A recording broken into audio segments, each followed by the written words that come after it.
Remember when inclusivity didn't mean insular? Remember when diversity didn't mean exclusionary? Pepperidge Farm remembers. Apparently the powers that be at Disney don't remember any of that, which is evident by their stepping over everyone on every front in the woke Olympics. And I mean Disney is so woke they could cure narcolepsy and wake coma patients. Their latest social faux pas has been brought to light on Twitter, because it all happens on Twitter these days. You will never find a more wretched hive of scum and villainy. Disney and their other media companies are absolutely fine with using insular, exclusionary, and divisive hiring practices, all the while preaching about diversity and inclusion. Seems kinda hypocritical considering all their posturing and performative virtue signaling, doesn't it? These are the guidelines. They include 4 different affirmative action areas.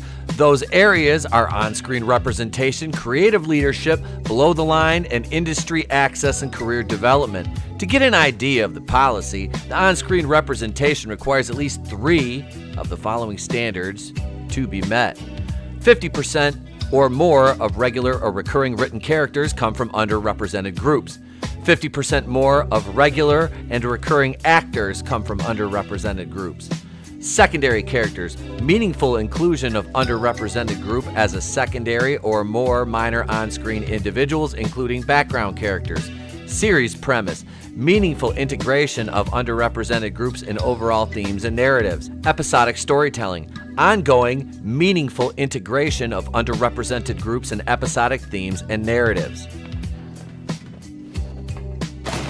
That all sounds great on paper, but then again there are actually people who say the same thing about communism, but when you put it into real-world application it becomes something far different than what was intended from the onset and implementation. You see, those standards aren't applicable in certain instances, be they period-related or geographically related. You just can't say that, quote, we need more of group B, C, D, and E, but no more group A because they're all inherently racist bigots.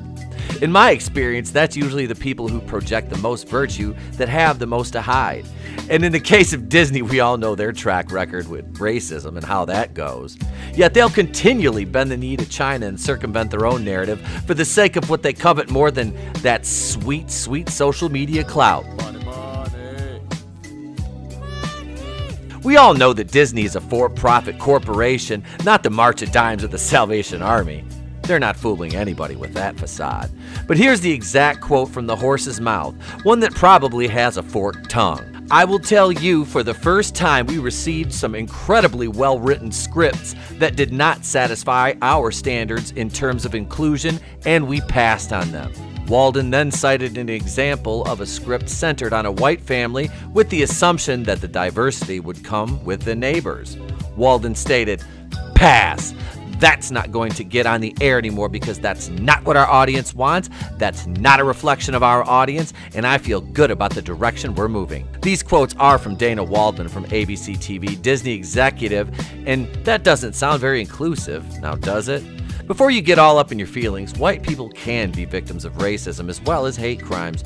Underrepresented, marginalized communities, or whatever buzzwords they're tossing around these days, don't mean that they're exclusively the only ones who can be discriminated against. And please don't come at me with any of that critical race theory nonsense either, because that's as ridiculous as thinking there's more than 2 genders. I don't know much, but I know that overcompensation via performative virtue signaling comes across as pretty racist. You are tearing me apart, Lisa! All I'm saying is that all this sounds like another out-of-touch old white lady executive preaching from high atop her full moral high ground, looking down at all the underrepresented communities and believing that she's doing what's best for them by passing on stories centering on white families. Which is an odd flex, but okay. These are the kind of people who think that segregation actually works. But then again, what do I know?